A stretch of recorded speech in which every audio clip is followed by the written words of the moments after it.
Hey, welcome back to the Personality Hacker Podcast. My name is Joel Markwitt. And I'm Antonia Dodge. And generations has been fascinating, Antonia and I, lately. I think we've mentioned on the podcast in recent months, recent podcasts, we've talked a lot about how the different generations, generational theory, generations has captured our attention, and we seem to talk about it a lot. We haven't actually dedicated an entire podcast to it yet. Well, every time I think about generations, I think about a friend of mine who I met, it was probably about 8 years ago in my old podcasting days when I was doing nerdy stuff like going to pod camps, and I was doing a lot of web video. This is around the time when YouTube and Twitter and iTunes and all this stuff had just come online, and I was really geeking out on this. And I had met this woman at a pod camp. Her name is Jessie Newburn, and she started talking to me about generational stuff, generational theory. And we probably talked for an hour. I think I even interviewed her 8 years ago on a podcast I was doing for social media stuff when I was in my old social media consulting days. And she just had a lot of information, a lot of fascination, because she uses generations in her business, in her line of work. And she had been using it for a while, and she really had a command of the subject. Pretty much had become an expert in generational theory and thought. So I invited Jessie to come on the podcast today to join us for the conversation. So Jessie Newburn, welcome to Personality Hacker. We're glad you're here. Thank you. Glad to be here. That's good. And we brought you on because I think you'd be a great person to talk with about generations and just have a free-form conversation. We have a little bit of an idea of what we want to talk about today, but we're going to let this conversation roll, and we're going to explore together the topic of generations from our perspective, your perspective, and see what kind of interesting things we can come up with. Yeah. Well, before we launch into a conversation, first, I'd like to Jessie, can you kind of tell us your background and what got you going down this road of being fascinated by generation theory? About 20 years ago, I was working on this project, and I've had a marketing and communications background for many years, and I've worked in that field. And I had a project where I needed to figure out how to reach students that were in middle school, and I figured somebody has to have written a book about how to market to middle school students. And in my research, what I found was this book. It was called Millennials Rising, and I had never heard of generations as a theory per se, and hadn't really given it much mind. And I read this book, and I was utterly fascinated. And it was the beginning of the awareness around this cyclical, predictable pattern of how groups of people emerge in time and impact and influence each other. And I was just fascinated. I've always been, personally, the more that I know about generations, over these many years, the more I understand that I myself value what I would call cyclical time.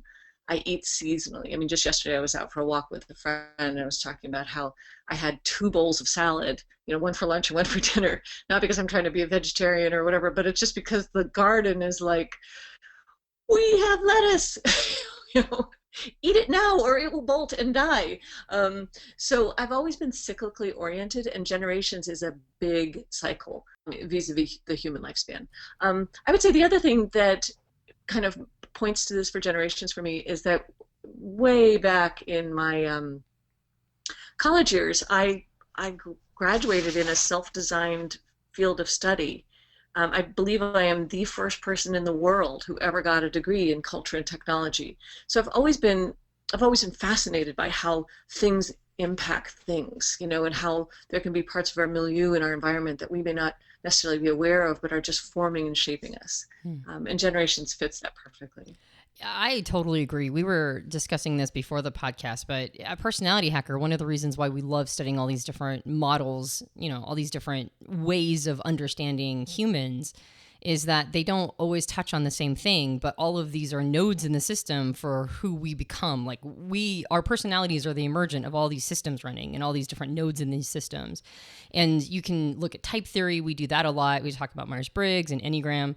And then you can look at other theories, all the other maps and models like the Graves model or spiral dynamics. And I think the reason why Joel and I have become so fascinated by generations is we're starting to understand how big a node in the system generations really is. Like I could run into somebody else who's my exact same Myers-Briggs type, my same Enneagram type, maybe at the same level of the spiral dynamics model that I am, and same socioeconomic class, and maybe same religious background, etc. But if they're 20, 30 years older than me or 20 or 30 years younger than me, they're going to be showing up very different. So I love how much understanding generation theory really helps us understand why we're showing up the way that we are.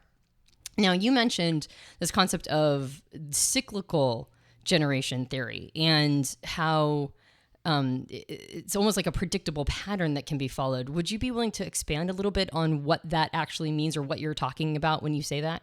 Oh, sure, absolutely. So the book that I found, Millennials Rising, was written by William Strauss, now deceased, and Neil Howe. And they'd written books prior, and they've written books since.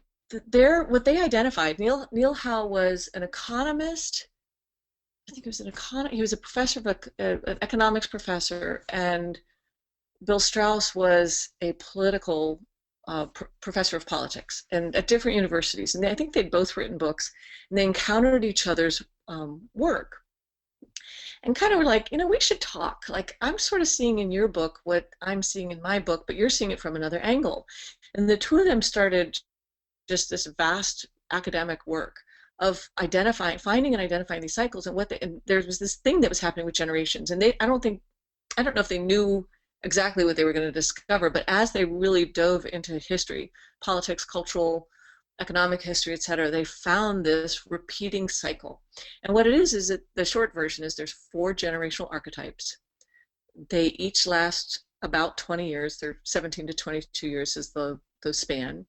And they repeat in this exact predictable method of arrival. It's first this one archetype, followed by the second, followed by the third, and the fourth. Then the cycle ends and it repeats again. And it's this begets that, which begets that, which begets that. And it's just a fascinating theory. I highly recommend to anyone to read the Strauss and Howe work. Okay, a couple things are coming to my mind as you say that. Like, my brain is it's on fire all of a sudden with a ton of ideas and questions and thoughts here. The first thing is, when you talk about cyclical generations, I guess I've always looked at the generational idea like the greatest generation, my grandfather's generation. He fought in World War II. Both my grandfathers fought in World War II. And they both grew up, all my grandparents grew up during the Great Depression. And it was my understanding that, or at least how I've always thought about it, is that my grandparents showed up the way they did because of the circumstances in the world around them. In other words, their generation was their generation because they were responding to world events or technology or whatever. And I just had this idea as you were talking for the first time ever, that if it's cyclical, I wonder if the world events didn't create the generation. I wonder if the generation created the world events. Like, I wonder if it's a chicken and egg question. I know we can't actually answer it, but I just had that thought for the first time as you were talking. And that's a compelling question in my mind. Like, did we enter into World War II and have all the struggles we had in that time period because of the generation that was there at the time and the things they were probably interested in cyclically? Or their inherent mindset. Or their inherent mindset. Not that it would show up exactly the same again with another reset of that same type of generation, but would it create something very similar? Maybe it's the generation of peace, love, and understanding versus a generation of like war and like conquering and things of this nature. Is there any kind of patterns that you've seen, Jessi, come up like that? Or is it not that detailed down to like, how things show up, I guess? Oh, you got it exactly. I mean, you completely see it. I mean, it's there. It's a phenomena one of the things about generations is that chicken and egg. Like, are generations form history and history forms generations? I mean, they're they work together. I mean, they develop together. But where we are now in this time is we are midway through one of the cycles, one of the 20-year cycles. And I will speak to the GI. The GIs are today's millennials. If you don't mind, I'd like to go back real quick because it'll help foundationally. I just want to go ahead. When you say GIs, do you mean the GIs of World War II are today's millennials, or the GIs of today, people fighting in wars, are millennials? Oh, so great clarification. Your grandfather's generation, the GIs, the World War II, the young heroes of World War II, are the same archetype as today's millennials. Wow. And I just want to provide a bit of background on what makes generations, because it'll help form the rest of the conversation that we have. So Yes. Yeah. in generational theory, there are 4 archetypes. And the archetypes are, and there's 4 seasons, there's 4 turnings. That's generational parlance. So the first season of the cycle is the season of spring, which makes sense, right? Spring is the beginning. And in spring, that's called a first turning. And spring comes after winter. So spring has the feeling of renewal and possibility and fecundity. I mean, think of anything that you associate with spring. You know, you plant seeds for a future that you believe in, you know.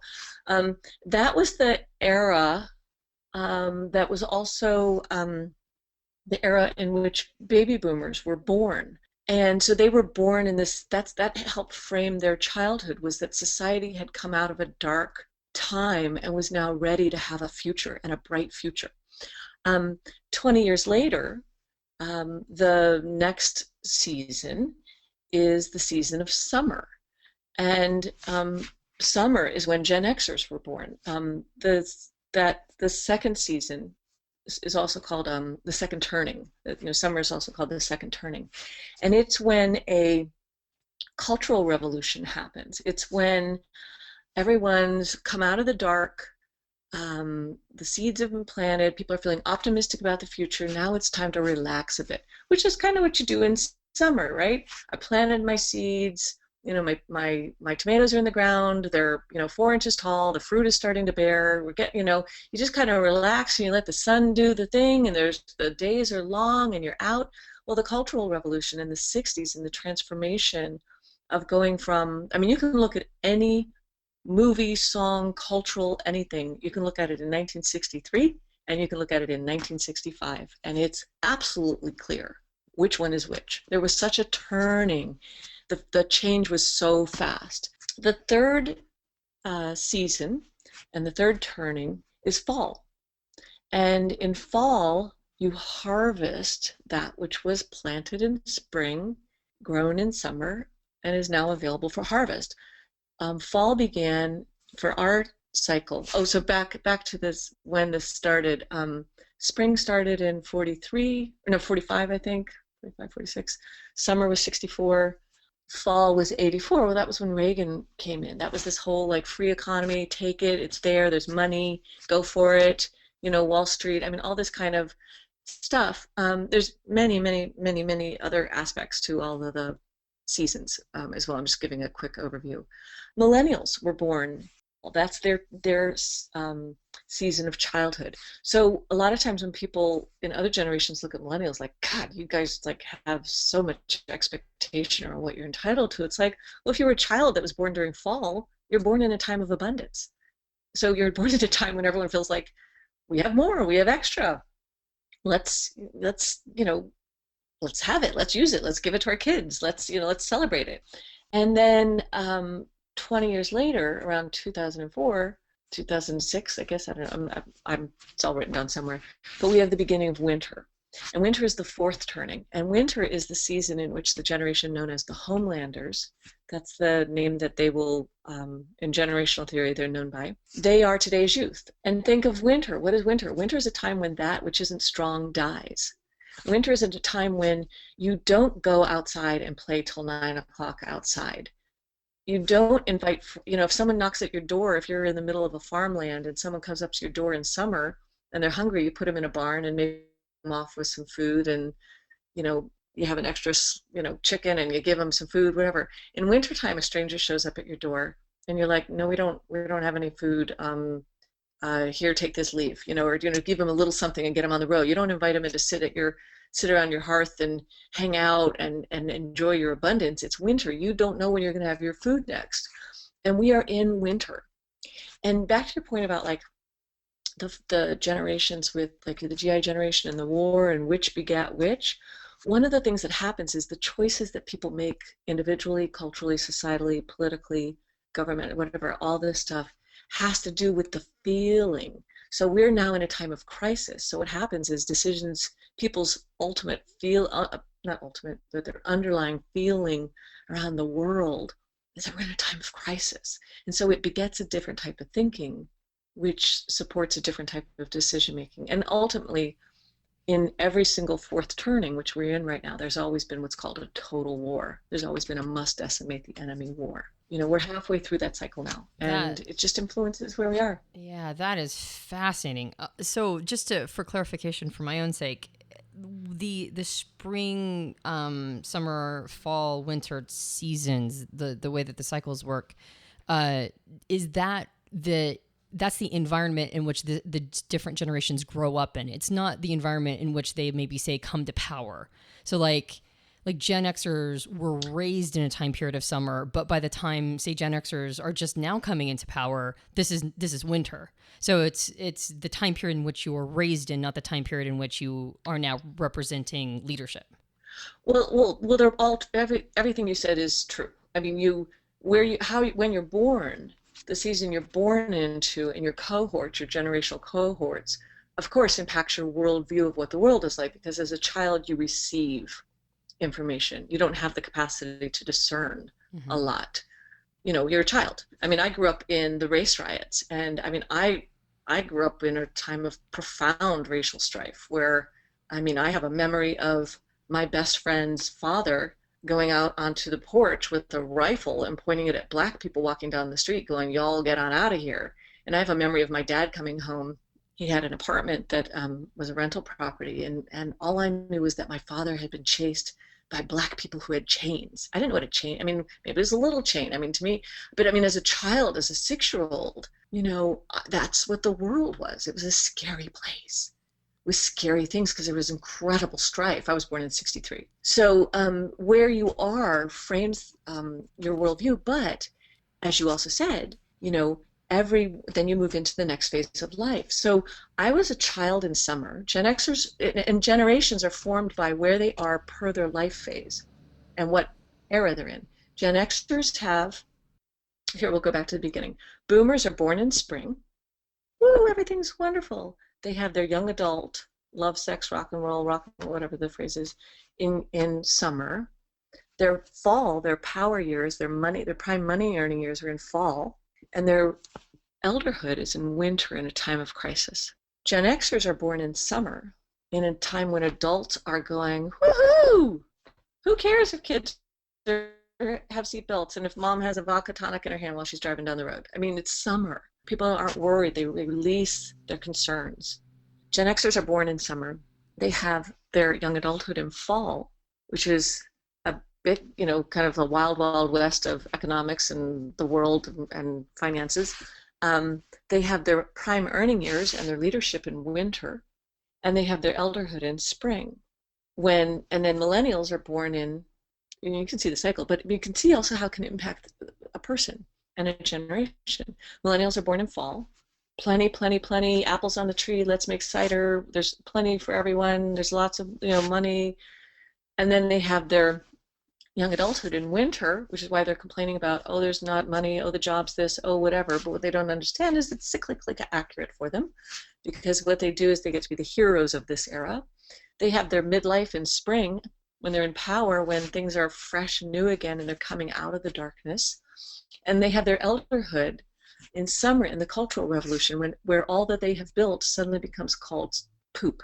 Like society, their children, millennials will give birth to the next generation of boomers who will call all that they created the man, crap, will demand a cultural revolution. Which will probably be very surprising to them. Sorry, I was just going to say that's probably going to come as a total surprise. Oh, it shocks the heck out of them because they don't understand. I mean, they've worked, you know, they've been the beloveds. the surprise kick to the millennials is they were beloved special children as millennials. They were the adored, you know, we have to make things, we have to change college costs, we have to do this, we have to make workplaces safe, we have to do everything for them in young adult. In midlife, they just suck money out of the system in the form of government support that they direct to their own generation, thus creating the next crisis 80 years down the road. The unfundable Medicaid, the unfundable social contracts, etc. And then when they're in elderhood, suddenly society goes squares, not interested. This is They're quite powerful and economically powerful, but their cultural relevance just becomes zero. So the homeland generation, which is also known as the silent generation, they are born in winter. And they're born in an era when adults are very scared and concerned about the outer world. But the primary generation that's raising these homelanders are Gen Xers. And the Gen Xers grew up in an underprotected world. And so they reverse and flip the energy, which all generations do, with their children, and they overprotect. They almost suffocate their children. The homelanders then go on to have their young adulthood, their time of going into the world, starting their careers in spring where there's massive opportunity. They then hit midlife, a time of power, in summer, and they go through the homelanders go through in midlife this whole crisis around, their older millennials above them are powerful and rich, but the younger boomer-like generation below them is hip and young and swinging and smoking pot and having fun, and they just go through this existential crisis in midlife. And then in their elderhood is in fall, in a time of economic prosperity. The homelanders, because these are the children, these are today's children, the short way of describing them is that they hit every phase of life right for economic prosperity, and they hit every phase of life wrong for a feeling of having the right experience. Like they miss out on the hero experience. They're too old when the boomers are, and the boomer-like generation is having fun and just smoking pot and doing acid or whatever drugs of the day will become next. And they just sort of miss everything. But they tend to be a very wealthy generation that's very liked and very respected. But they have like an internal angst around just having missed it all. That's big swaths of description. So anyway, those are the cycles. And one of the things that is said about generations is that if you live a normal lifespan for what is now considered a normal lifespan, around 80 years, you will experience every season, which is part of the fascination of generations, is you will experience spring, you will experience summer, you will experience fall, and you will experience winter. But where you are and where the other generations that you're in relationship, where your parents are, where your children are your children experiencing fall differently than you experience it? Of course they are. So that's part of the fascination that generational theory provides, is it gives this ability to understand where each group is at, how they were formed from the worldview that they were formed in, and how they're impacting others, depending on what season it is and where they are. I love this concept of seasons because it kind of, you mentioned as a Gen Xer, as a young Gen Xer. I'm a late Gen Xer. I was born in 77 and you were born in 63. So we're both Gen X, but you're closer to the center of it than I am. You're like center, let's see. She's closer to the beginning of it. Yeah, you're actually, well, the beginning is like what, 62? So 61. Okay. So you're like at the beginning and I'm at the tail end, but we both grew up in a pretty similar time period, seasonally, like you mentioned. But I like this idea that to see it as seasons almost makes it look like 80 years is actually 1 year, which is why, you mentioned in 63, you have memories of like actual race riots happening. And the big question is like, why is race still an issue? Like, what's going on? It's 2016. Why is race still like, didn't we get through this? Wasn't it, 50 years ago that we talked about civil rights, and why is this still a big deal? And if you look at it in terms of seasons and you can almost see it like 1 year, it's like, well, that kind of makes sense that that's one of the issues of the year. That's one of the issues of this time period. And then other concepts like, liberty, civil liberties in general have become the issue of this time period. And the time period is not just a generation. The time period is like 4 generations in a cycle. So would you say that that's just a pattern I'm picking up, but is that accurate? Is that why some things feel like they're taking forever to be settled? Because it's not the handful of years we see it as, it's more like it's only worked on during that time period or season. Exactly. Like we only focus on it during that season. Once the season closes up, we got to wait for the next season to work on that issue that season deals with. Or possibly that's just that year, quote unquote. Like the 80 years becomes 1 year. That's that issue of that year. And then that year just happens to encapsulate many decades. Those are interesting thoughts. You're stimulating our thoughts like crazy. Yeah. I'm just like, man, I could geek out on this like all day now. Exactly. Yeah, you're stimulating my thoughts too. I'm like, oh, that's an interesting way of looking at it. I would say with the race thing, I mean, people may disagree with me, but I would say that, to the millennials, the race thing is completely a non-issue. It's not them that are holding that as an issue. I mean, I personally think that one of the reasons that the millennial generation was so foundational in helping to shift the gay rights conversation, because we're all together, common man, all boats rise kind of generation. That one of the ways that the millennial generation told the older generations that they were tired of the race conversation and it being an issue was that they embraced all. And it's not like they did it all by themselves, but they embraced their transgender friends. They embraced their gay and lesbian friends in school, and they just accepted, the inclusion was in school. They just, basically the millennials have said, enough, enough with the divisiveness, enough with, not including, enough with calling this right and wrong, like we're all us. So they're pushing the conversation from their perspective. The boomers and the silent generation still really wants to have the conversation around race. They're older, they're in their 70s and 80s. The boomers still want to remember, they want to still have pickets and signs. They want it to be a more forefront conversation. And Gen Xers with race, Gen Xers were the generation that carried immigration on its shoulder. We were the immigrants. We were the profound, people often say Gen Xers are a smaller cohort. They're the smallest generation, which is factually inaccurate. Gen Xers are actually the largest generation in America. And the reason is because of immigration. Massive, massive, massive immigration. So I love this concept too of the millennial generation being born in a time of abundance, which would, you mentioned millennials are so inclusive. Well, that's what happens when you're in a time period of abundance, because there's enough for all. It's when we're in scarcity mentality that we don't think that there's going to be enough for everybody. And so we hoard what we have. So this idea of millennials being in an abundance time period, but kind of sounds like millennials get a little bit of the shaft where they fall, like being born in fall or in autumn might not necessarily be a great thing. Even though you're fashioned in an abundance mentality, it might not be as... You're unprepared for what's coming. Yeah. It might not be as awesome as maybe being born in winter and going, ooh, maybe we should save. And then all of a sudden everything gets rejuvenated and you're like, yay. So the generation that's coming, like my daughter, who's, she's not quite 4 years old. She'll turn 4 this month. She's part of the homeland generation, I'm assuming.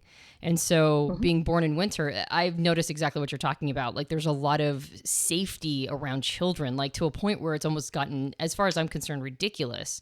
And yet that totally makes sense. We're in a time period of winter. Winter is when things don't survive. And so you want to make sure everybody's safe. And it's a time period of scarcity and hoarding and resource management. And that's going to include how you experience, with kids, how you're going to raise your children, et cetera. So there's a lot of things, applications, a lot of, I can already see patterns emerging from people's behavior based on what generation they were born in versus the generation of their children. Like I'm a Gen Xer, I'm an old mom. I had Piper when I was 34. I'm a young Gen Xer, but I've got a young homeland kid. Most people, your contemporaries, have millennials as children. No, well, yeah, exactly. My contemporaries have millennial children, or like the mothers and fathers of children the same age as my daughter are millennials themselves. So I can see a big difference in child rearing too. A big difference in like our parenting styles, probably based on the seasons in which we were raised. We were at the park two years ago, and there was this mother that had her child on a leash. She was about a 4-year-old kid. The kid was clicked onto a leash, and she would walk him up the steps, up to the top of the slide, unclick his leash, and then walk down to the bottom of the slide and say, okay, little Johnny, slide down to me. And he'd slide down, then stand up and go, was that good, Mommy? And clap. And then she'd click him back on the leash and walk him back around to the top of the slide. I'm looking at this going, what in the world has our world come to? But it's probably there's a very young mom. She was probably in her early 20s. And this made sense to her. She was being very protective of this young kid. And some of this too, I think the news media makes us terrified in the world, like their kid's going to get snatched at any moment. So I think that's an extreme reaction. And maybe the child had some developmental issues. I don't know. But my assumption is he was perfectly fine. He seemed perfectly fine. She just looked overprotective from my perspective. But maybe that's something that, people feel is necessary. So I think that's something that, like, between generations, if my parents saw that, they'd be like, not only does that seem ridiculous to have a child on a leash and then walk them up to the top of the slide, my parents didn't we went out and played. I didn't bother my parents. I noticed Yeah. my kids bother me constantly. Like, Dad, come do this with us. Dad, and I want to be there for them. But it's such a difference in generation where I didn't want to see my parents. I wanted to be gone as far away from them as possible because they'd put me to work or give me chores or tell me to do something or interrupt my fun. And you can just see this, I'm sure as you're listening, you the listener listening, you're identifying with one of these perspectives depending on your age and your generation that you grew up in. But these are some of the differences I think that we could highlight, and these could go all different places. Jessi, you've kind of rendered me speechless a little bit here, which is unique for me, because you're talking and I've gotten so many, I don't even know where to go because I've got so much idea generation. My brain is on fire with conversation. Like I said earlier, I could now just geek out on this for the next 5 hours. And I know we've got to find some coherent wrap up to this for the show. So we kind of talked about the theory. We talked about the theory. I would like to get from both of you and myself. Let's have a quick conversation around, as we're looking at some of the big challenges in the world. I mean, we're talking about identifying things, but what does this inform for us? What can we maybe right now, even just on a small scale, use this theory to look at what's going on in the world and how we can grow personally and maybe some of the challenges in the world? Yeah. I mean, what is this? How do we use this information? Because it's fascinating, but is it useful as a tool? Yeah, some of the application, basically. I personally find it very applicable. I know for myself, even on just an individual my life level, it made, when I understood generations, I understood my parents better. Like I understood some of the angst points and some of the conversations and arguments that extended over years.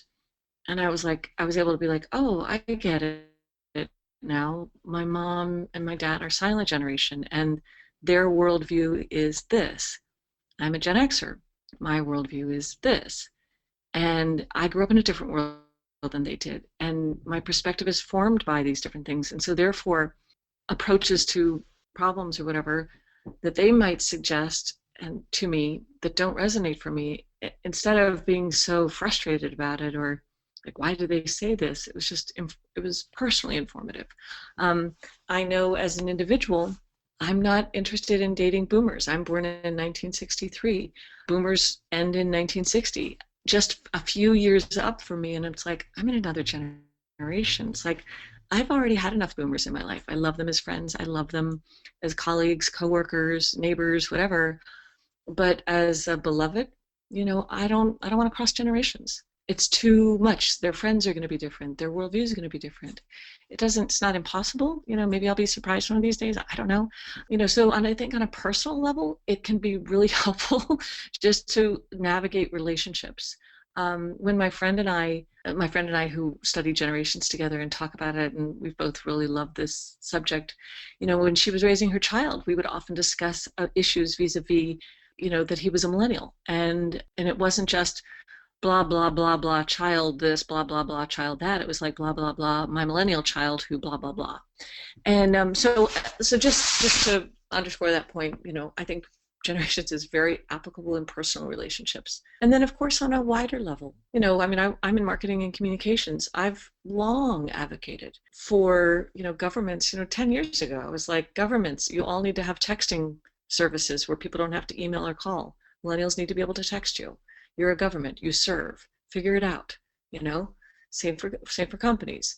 In product development, I mean, you can a lot of people joke and laugh about the strollers, which I'm sure you have, Antonia, these like military grade, strollers that are, just for a walk in the park, but, in case there's a nuclear fallout or a terrorist attack would be a modern day version, and I need to jog, 5 miles out of town with my kid, I've got everything in my stroller, I mean, there's the products that are developed, support and are informed by generations. And one of the things about seasons is you can't force a season to happen any faster.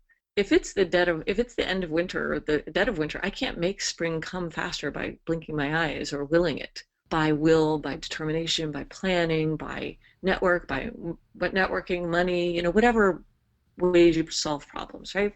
But seasons have to go through their seasons, period.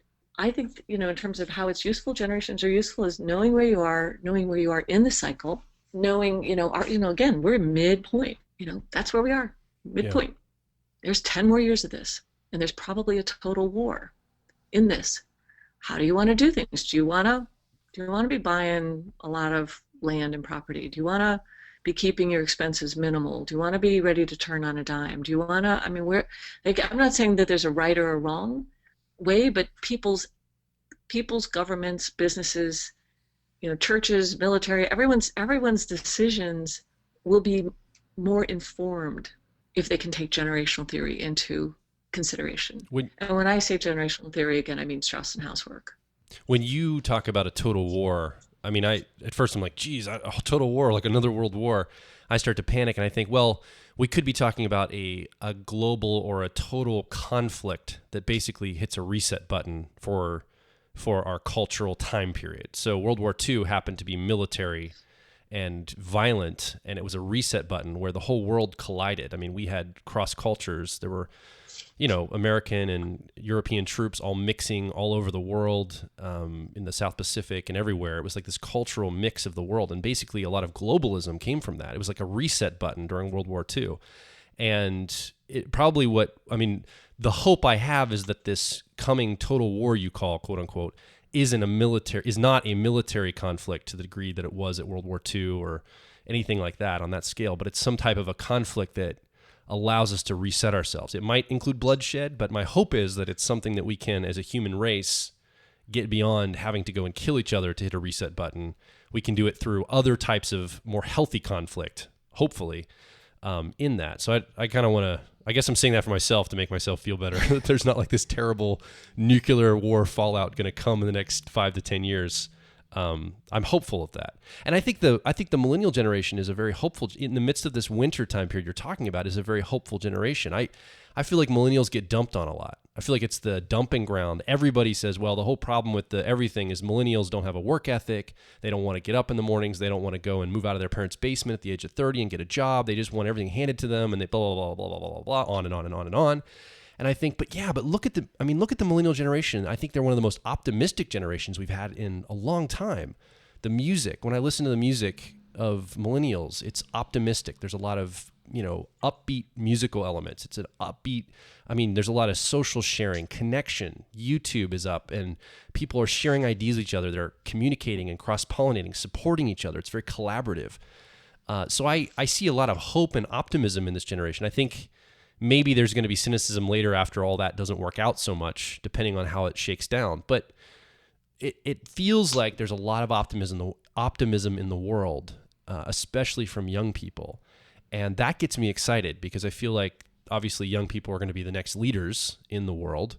How do we as older generations help support that optimism, but also give the tools and resources as people mature, that they have what they need? They have a sense of history. They have a sense of maybe some of the challenges that other people have had to go through, because I hear what you're saying about this whole winter time period right now, but it doesn't feel like winter in a economic or personal, like, pinching sense. I know a lot of people are out of work and things of this nature.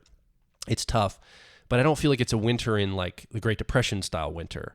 It feels like the millennial generation is very optimistic. And how did the older generations and the millennials work together to accommodate that optimism, but also bring things that appeal to the older generations as well, because they just are never going to fit into how the millennials see the world. Like, I'm not going to see my boomer parents get on YouTube and start making videos and be collaborative and get onto Reddit and comments under YouTube and really dig themselves into connecting. And a lot of Gen Xers, you're not going to see that from. So I think my big question is, how do we take some of the great optimism and some of the great technology that millennials are championing, and even my children are championing, who aren't millennials, the homeland kids? How do we help include I feel like the older generations they're in power, but they're excluded culturally, and they're getting left behind culturally. I think that's the biggest thing I see. Well, one of the things that I think is always true for any youthful generation is that it has a right to define for itself its definition of what it calls fresh and young and new and current and hip. So in some regards, generations want to be different. One of the reasons that many people are against calling having any reference to something called Gen Y or Gen Z is because it makes it sound as though generations are linear. There was Gen X, and then there's Gen Y, and then there's Gen Z, which is completely not true. Generations make they make sharp turns. And so millennials, one of the ways that millennials rebel and show that they are different is they rebel against the Gen Xer definition of youth. Gen Xers rebelled in their youth by rebelling against the boomer version of youth. In some ways, generations want to be different because they don't want to compete with the next level generation that tried to solve society's problems as they perceive them as children. So if you grow up, so Gen Xers grew up in a world where Gen Xers were very scattered, right? Millennials watched Gen Xers be very scattered, and they collectively come together. They reverse the trend. They change the trend of what happens. So there is a natural desired delineation between the generations. We are us and you are you. And they solve problems differently. And I know I'm not answering all of your questions. You said that, but that is one of the things to think about, is that part of what makes America great again and again and again and again and again and again and again and again and again is because America is the most at this time predominant culture that experiences generational theory. And generational theory is impacted significantly. All cultures experience it, but they don't experience it cyclically at the rate that generations experience it. Cultures that allow their children and their youth expression and choice experience generational theory because they experience this refreshing that happens all the time. With each generation as it moves through time, it's allowed to say, hey, I see the world this way and I'm going to do X. I'm going to volunteer here. I'm going to choose this profession. I'm going to start this business with these services. I'm going to run for office on these platforms, whether that office is my townhouse association or a local community council or a federal government role. I mean, that's part of the play of generations, is they are different. They inform and influence each other, and they don't want to be like the others. So it's really the question of, I don't want to do youth the way you did youth, mom and dad. Like, right. You guys were your version of youthfulness and fun and creativity, but I want to do it differently. It's going to be mine and my generation's version of that. And almost the generation struggle is, well, when I was a kid, I did youth this way, and you should do it the way I did it, because that's how youth is done, is kind of the message, that classical generation gap conversation that moms and dads and kids have, almost, in a sense, as a back and forth. Yes, my hairdresser, who is just a handful of years older than me and is a boomer, and so she often sees me as a peer because we're only a handful of years apart, but she'll talk about the youth. 10 years ago when I was going to her, she was talking about Gen Xers, and she'd talk about, younger people, and she would say, oh, how they don't go to rallies, and they don't care about anything, and they don't blah, and they don't this, they don't that. And I would say, no, we actually are, putting billions of dollars worth of value into open source code and fixing technology and making things work, because the Gen X creed is, I just want the world to suck less after I've been here. Whereas the boomers are like values driven and blah, blah, blah, it gotta stand. And so when every generation looks back, exactly like you said, Joel, they all look down the generational ladder and they look at the other generations and like, well, that's not how I did it. That's not how I was a child. That's not how I was a young adult. That's not the world I grew up in. That's not how I was in charge when I was, running corporations. And so there is this generational bias. But I do want to touch on something real quick about what you said about the millennial optimism. Sure. It's huge. It's huge. It's such a refresher. Part of the millennial, for as much as people whine about kids these days, my God, can you imagine if there was a second generation of hard scrabble kind of, screw you Gen Xers that came two in a row? I mean, we would die if there were two generations that were the same in a row. And so much of what the millennials do bring is this sense of we and together and us. And even in the midst of winter, part of the reasons millennials are called the hero archetype, the hero generation, is because in winter, they are optimistic.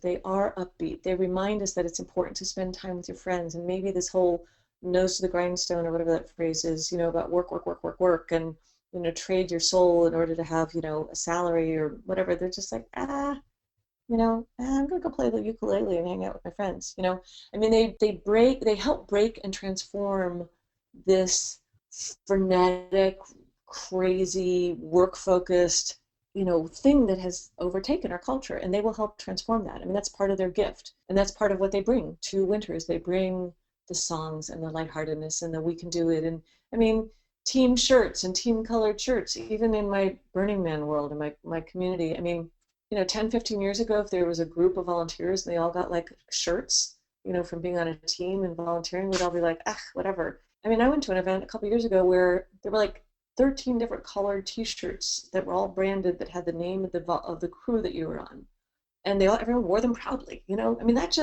a cultural change. Like, you don't know that if you're a millennial, but you know it if you're a Gen X or a Boomer or silent. Like, that wasn't the way it was before. Happy groups and happy shirts and teams and smiling pictures with everyone coming together. I mean, that's part of how winter is dealt with, is that there's more brightness and optimism. Even in the darkness, there's light. Yeah, that's what the millennials bring. In the winter of the Great Depression, for example, it was community coming together, and you can even see the media of that time. If you look at movies from the 1930s, a lot of dancing and singing and optimism and just silly songs and just like a lot of upbeat media culture, to basically help people feel better about their circumstances of going through a very difficult time period. Yeah, well, that's what we do with actual winter. We have, Christmas celebrations with lots of lights. It's manufactured, but it's manufactured for a purpose. And so we actually do that during our actual winters as we manufacture some cheer. And so I could totally see the millennial generation being part of what does that for us. So Jessi, I want to go back to communication and technology. I know you're in the marketing communication fields. You and I met, I think, at a pod camp in DC, like back a long time ago. And new media is on the rise. So we're able to do this podcast. We have over, I think at this point, this recording, it's well over 1 million downloads. We're able to reach an audience without going through traditional media channels. And I know that Antonia and I often will get a lot of our news from like Reddit. So the comment threads in Reddit or Reddit stories that are put up to the top page, and a lot of YouTube videos I go to for sources of information or how to. And I know older generations don't. For the first time, though, we have not only generations, we also have, and I think the reason I'm asking is I think you could speak to this, being in your field. There is a technology shift for the first time also in the midst of this. I mean, there probably was too for the greatest generation. Movies had just come online and film reels and all this back in the 1920s and 30s. And so that was a cultural technology shift. But as far as there are conversations, for example, happening on Reddit around, political stuff. I don't want to get specific about political stuff right now. In the United States, at the time of this recording, we're going through a political season, but somebody might be listening to this 5 years from now. So we have to remember that this is an evergreen podcast. You might be hearing this way after the time period, but it's interesting to see people still, a lot of older generations still get their news from a selected television or newspaper format, where a lot of young people are getting their news collaboratively. They're having comments back and forth. They're searching out sources and sharing it with each other peer to peer. It's such an interesting way of consuming what's going on in the world. I almost feel like the younger people are very much more aware on a global scale of what's happening because they're sharing news back and forth rather than receiving news top down. And I don't know if that's a generational thing. I don't know if that's just a technological thing, and I don't know how that will interplay with generations. You may not have anything to say on this one, but that's one of the things I always ask myself is, how is this going to shake down going forward?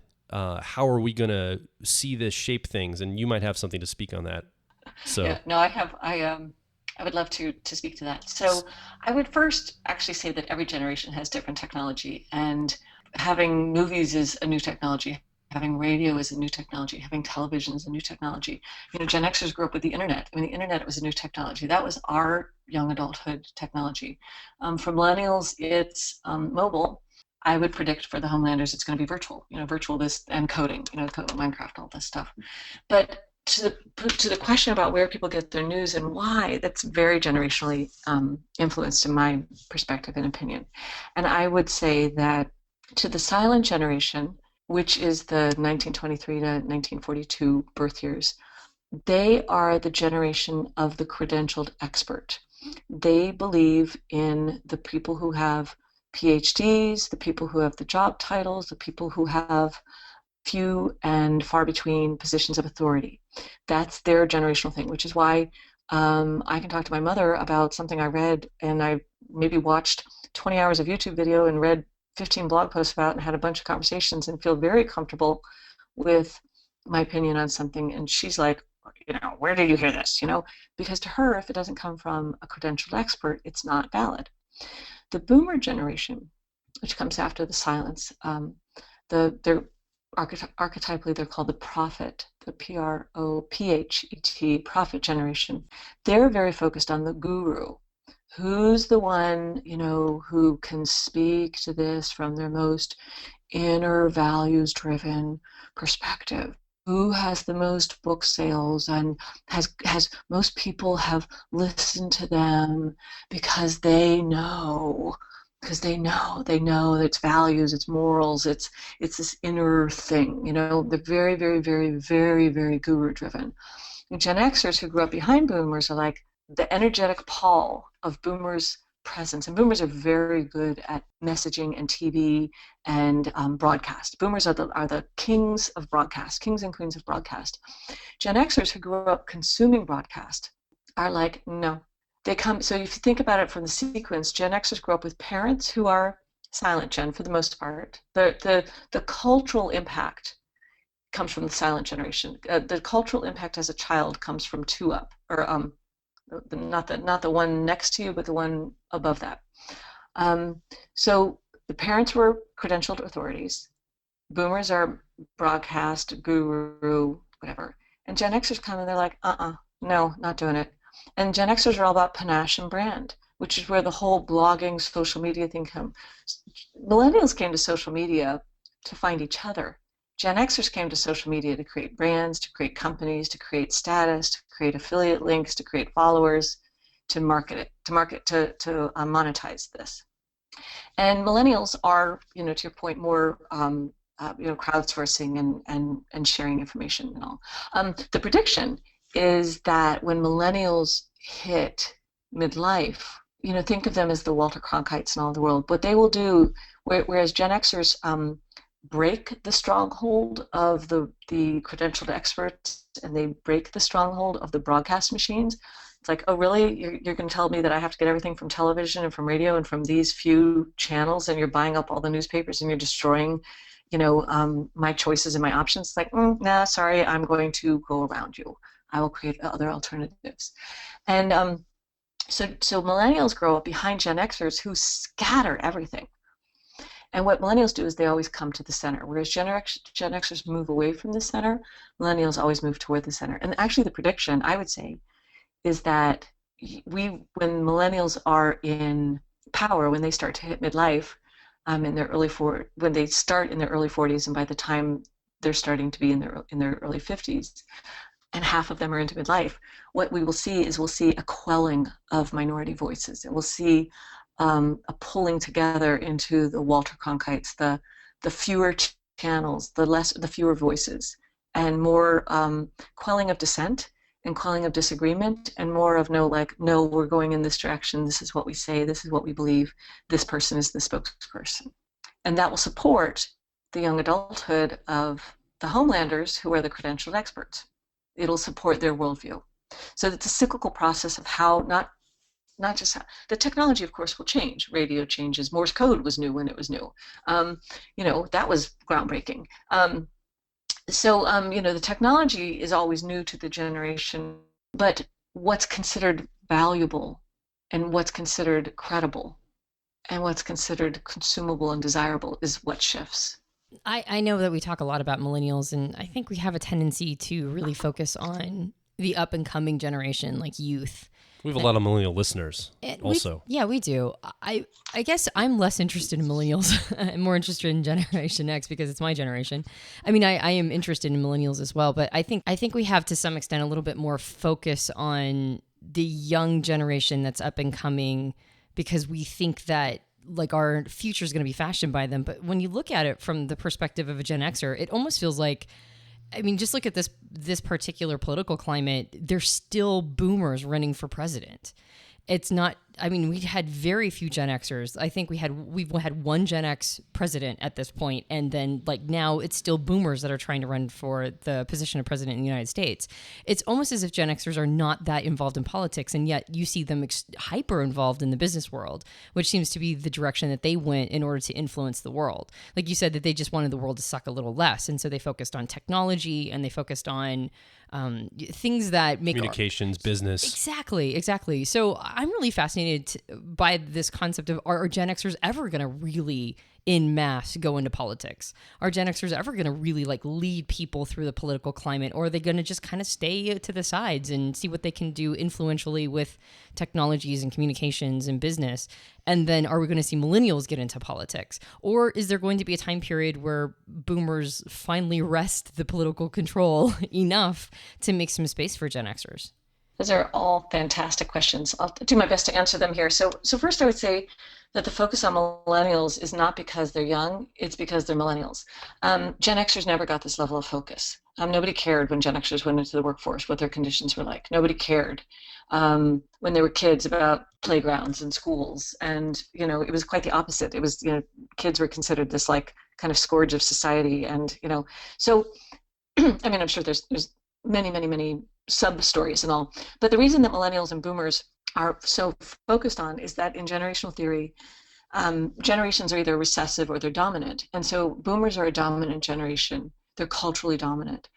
Gen Xers are a culturally recessive generation. Millennials are a culturally dominant generation. Homelanders and silent are a culturally recessive generation. And so you don't want two dominant generations right next to each other. I mean, that just, you think of it, left foot, right foot, left foot, right foot. I mean, it's just part of the cycle. So speaking about generations in politics, it is kind of sad. It's very sad that we have old boomers running for president. And I personally had predicted, and I was like, like my prediction 4 years ago was that a Gen Xer, an immigrant born or of immigrant parents, Gen Xer would win. But yeah, it is kind of sad. And Obama is a Gen Xer, which is why he's so culturally different, so phenomenally different in the office than anyone has been prior. Gen Xers tend to be independent and leaning Republican in their political affiliations. Millennials tend to be much more involved in the government process, and they tend to be Democrat-leaning in their political affiliation. Millennials believe in government because millennials grew up in an era where government took care of them. Millennials grew up in an era where it's like, oh, you have to have a helmet when you ride a bike. Oh, this playground isn't safe. Oh, you need a better school? Here's more money. So millennials have a worldview formed in their childhood that says government cares about them. Gen Xers have a worldview where programming for children was cut, during Gen X childhood years. So, and Gen Xers have this knowing and gnawing sense of no systems, no government has my back. There is no net. The cultural understanding of the Gen X generation is that politics isn't where it's at. Doesn't mean that some aren't involved or get involved.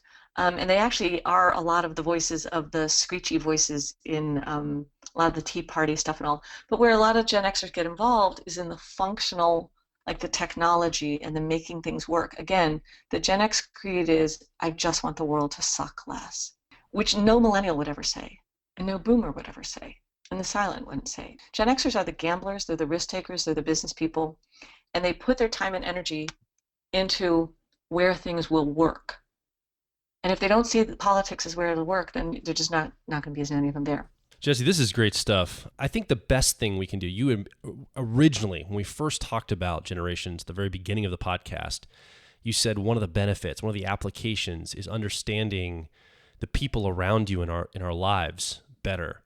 And so my question would be, I think the big takeaway from this podcast, do you have any ideas or thoughts on how we can communicate across generational lines? How a boomer that's listening right now, someone that was born before 1962 or whatever, how can they communicate with the millennial better? Or how can a millennial communicate with a Gen Xer? How can we as people see each other as, oh, you don't think this way because you're a jerk, or you're just trying to take from me, or anything like this. You just grew up in a totally different time period.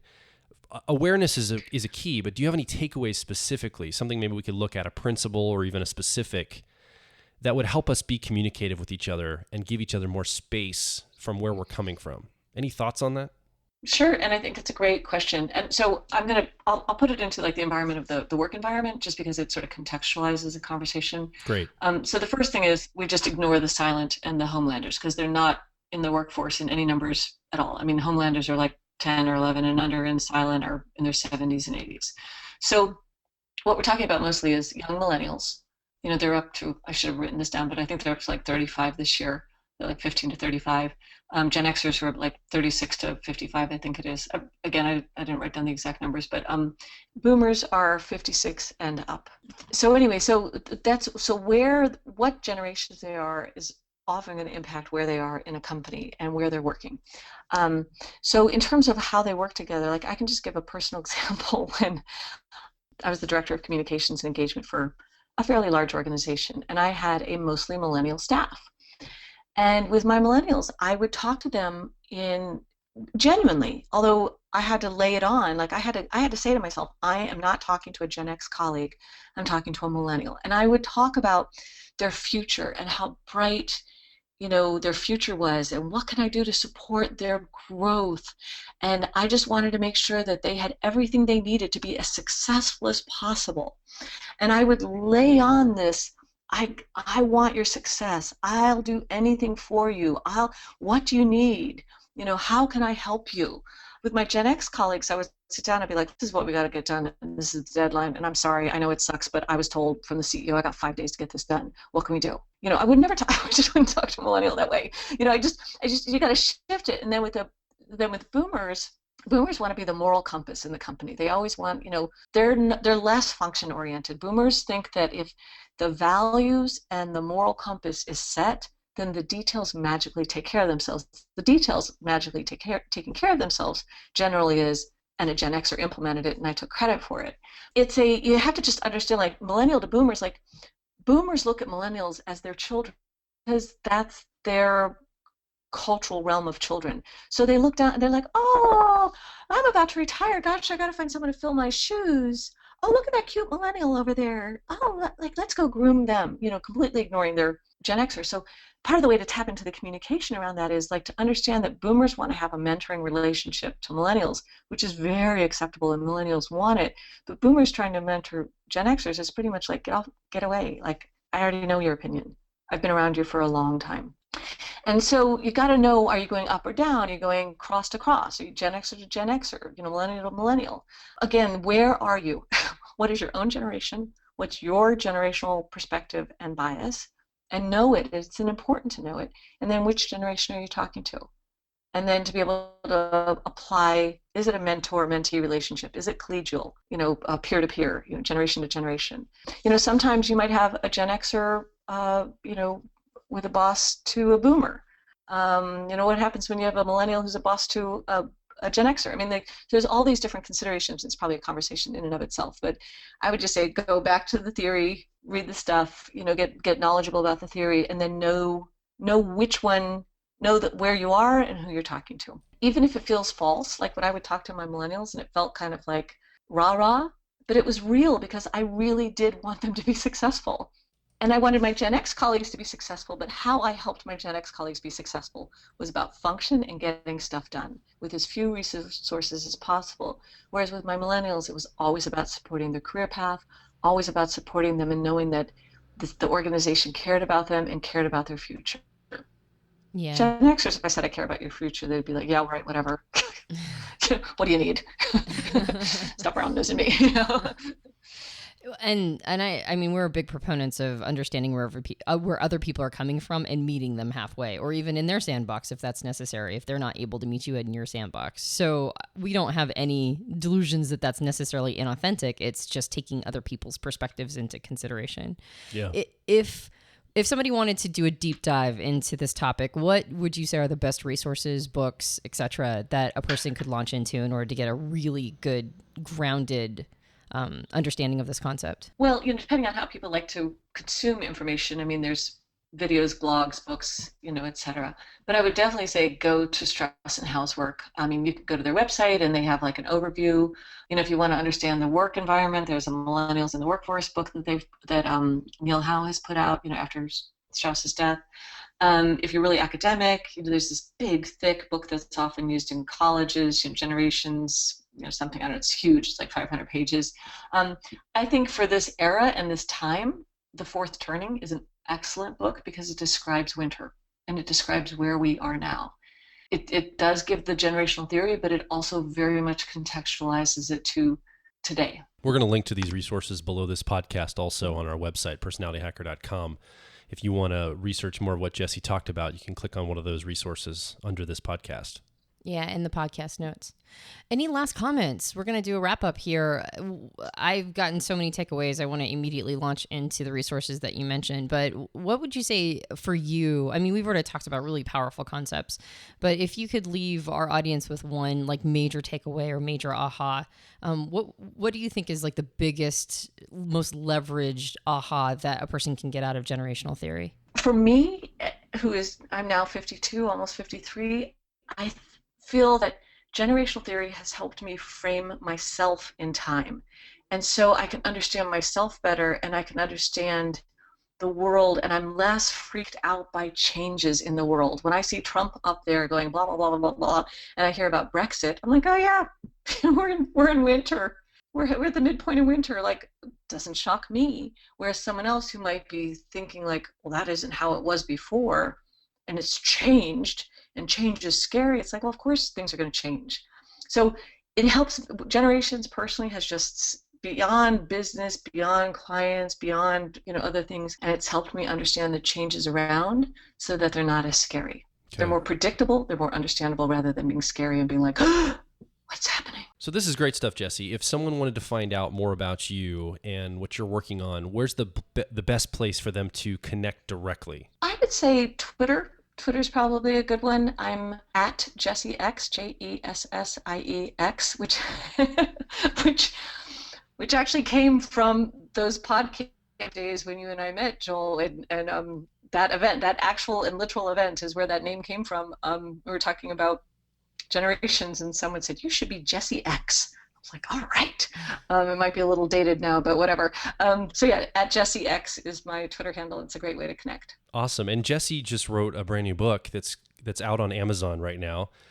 You wrote about some of your experiences being an Uber driver, which is a really interesting book that you've put together. And the title of that is Uber Chronicles. Am I right on that? Jessie Newburn, Uber Chronicles. Mm-hmm. People can find that on Amazon. Yep. And everybody rush over right now and buy a copy of Uber Chronicles to support Jessie and some of the things that she's doing. Jessie, this has been fantastic. Thank you for being on with us to have this discussion.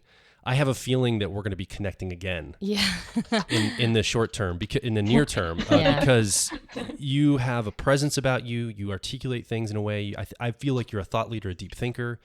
You've obviously put a lot of time into understanding other people in the context of business and relationships in the world.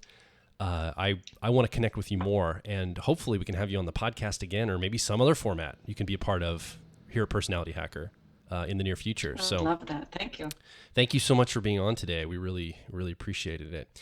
And if you'd like to leave a comment or ask a question, you can do that right over at personalityhacker.com. You can do it right below this podcast. There's an area for you to leave your comments, questions, give feedback. Remember, you're listening. You're like the fourth person in this conversation today. You don't have a microphone, but we want to hear from you. We want your feedback. We want to know what you're thinking, what questions you have. What is your part of this discussion? So come over to personalityhacker.com and leave that feedback. If you enjoyed our podcast, you can subscribe to us on iTunes and various Android platforms. And if you're feeling particularly generous, if you would leave us a rating and review on iTunes, that helps us out a lot. It increases our standing in the charts. They cross-pollinate us on other podcasts. So that is a gift that you can give to us. Yeah. And also come over to facebook.com/personalityhacker. You can find us on twitter.com/personalityhack, HACK.